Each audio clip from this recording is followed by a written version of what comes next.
Bonjour les gars, j'espère que vous vous portez bien. Je suis Serge Berly de Alpha Construction. C'est un grand plaisir pour moi de vous retrouver. Aujourd'hui, nous parlerons de l'actualité du Sénégal, notamment tout ce qui touche le BTP et puis l'immobilier. Pour ceux qui ne le savent pas, sur cette chaîne, nous parlons de BTP, de génie civil, d'architecture et puis de l'immobilier. Donc tout ce qui touche ces domaines, nous essayons d'en parler sur cette chaîne.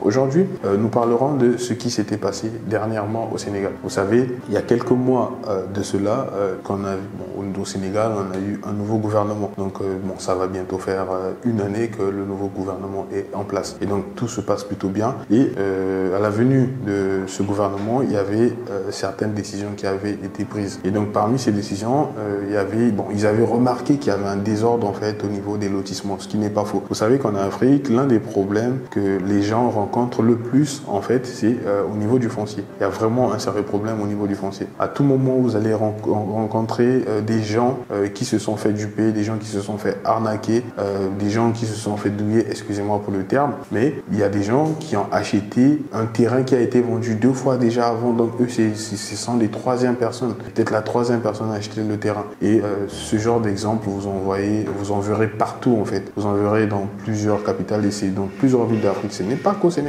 En Côte d'Ivoire, vous allez voir ça, au Mali, vous allez voir ça, au Congo, c'est pareil, au Gabon aussi. Et donc, du coup, le nouveau gouvernement, dès qu'il est arrivé, dès qu'il s'est installé, ils avaient décidé de suspendre tous les lotissements à problème. Et il y avait plusieurs lotissements à problème au niveau de Dakar. Et donc, on va peut-être afficher la liste là, vous allez voir. Donc, je pourrais en citer quelques-uns. Il y avait Hangar des Pèlerins, il y avait Zone de recasement 2, il y avait un lotissement qui s'appelait, je crois, Éogène. Il y avait beaucoup de lotissements comme ça qui avaient des problèmes. Et voilà. Donc, du coup, le gouvernement avait décidé de suspendre, en fait, toutes les opérations foncières sur ces différents lotissements. Et donc, ça a pris du temps. Il y avait beaucoup de gens qui se plaignaient. Parce que moi, je me rappelle très bien de ça. Pourquoi? Parce qu'il y avait un projet sur lequel nous étions en train de travailler. Bon, nous avons fait des études, en fait. Et on partait pour aller faire l'autorisation de construire pour démarrer les travaux. Et justement, pile poil, au moment où on se rendait en fait sur le terrain pour aller faire la visite avec le maître d'ouvrage, et on s'est rendu compte qu'il y avait des policiers un peu partout.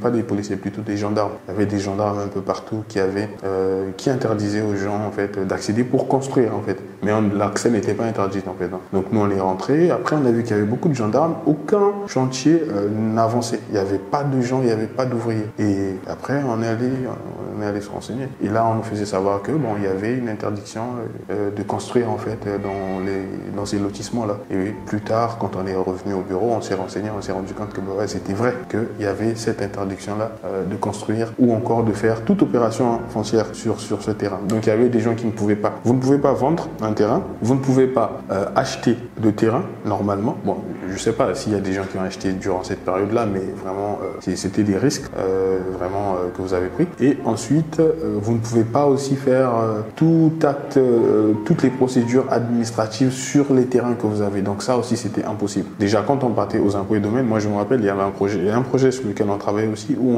on devait demander une autorisation de construire. Ça, c'était au niveau de la zone de recasement 1. Et au moment où on partait pour faire l'autorisation de construire, dès qu'on disait zone de recasement, et les gars ils se disaient que c'était la zone de recasement 2. Donc automatiquement, on disait que non, c'est pas possible. Mais après, il fallait préciser qu'il s'agissait pas de la zone de recasement 2, mais plutôt de la zone de recasement 1. Et donc, c'était ça. Et voilà, après, dès qu'on disait que c'était la zone de recasement 1, c'est bon, on laissait, et puis voilà. Donc, il s'avère que cette attente a vraiment duré. Ça, je pense que c'est depuis le mois d'août, je crois, ou avril. Mais en réalité, c'est vrai, nous ne voyons pas, nous n'avons peut-être pas la même vision en fait que le gouvernement. Moi, je pense que l'idée n'était pas mauvaise de base. Donc, il fallait vraiment assainir, comme ils avaient dit, c'est le terme approprié qu'ils avaient utilisé. Il fallait assainir en fait le foncier de Dakar et puis de Thiès. Donc, essayer de voir comment les gens avaient acquis ces terrains, qui avait acquis ces terrains, et est-ce que ces terrains ont été acquis de façon normale. En même temps aussi, il y avait le problème des terrains sur le littoral. Et finalement, après plusieurs études,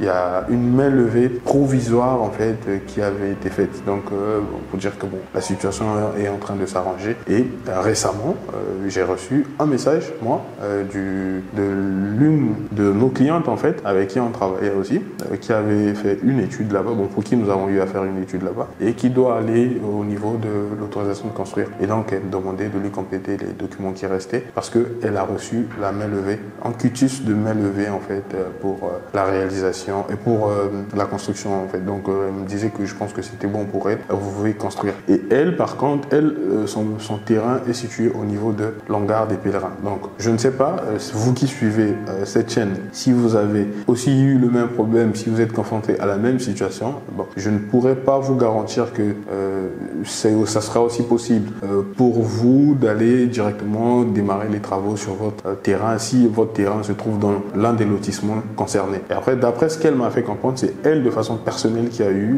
le quitus en fait de main levée. Donc je pense que peut-être que ça s'octroie je sais pas, individuellement. Bon, c'est ce que j'ai cru comprendre en fait. Hein. Si c'est individuellement, elle en fait, son cas, c'est bon, il a été résolu. Et donc c'est ce genre de cas qui vont être suivis pour tous les autres en fait. Hein. Et donc si vous aussi vous êtes concerné, bon, je pense que le mieux à faire c'est vous rapprocher peut-être du service des impôts et domaines, peut-être voilà, au niveau de la foire, ils vous diront si de votre côté aussi c'est bon. Et après, si vous obtenez ce quitus de main levée aussi, tant mieux. Ou encore, je sais pas si c'est peut-être la DSCOUS qui doit le remettre. Et bon, ça vraiment, j'ai pas posé de questions, je ne saurais quoi vous dire là-dessus. Et donc c'est juste ce que je voulais partager avec vous, c'est que il y a certaines personnes qui ont eu en tout cas ces quitus de main levée. Et donc je pense que une fois qu'ils les ont reçus, je pense qu'ils ont la possibilité finalement de démarrer les travaux sur leur terrain. En fait, démarrer les travaux s'ils ont les autorisations de construire. Ou encore, ils ont la possibilité aujourd'hui de faire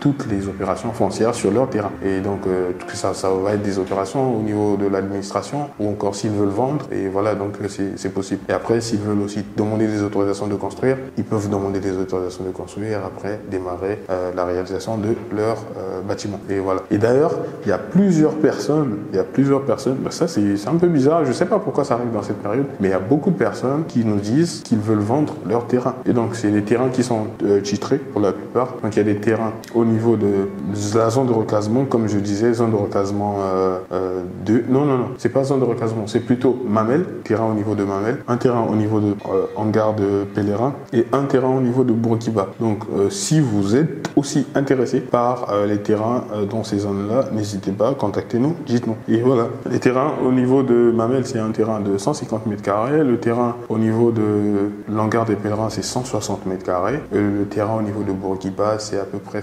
220 mètres carrés. Donc n'hésitez pas si ça vous intéresse ou encore si vous connaissez quelqu'un autour de vous qui a besoin d'un terrain, qui veut acquérir un terrain, enfin quelqu'un qui est prêt quoi.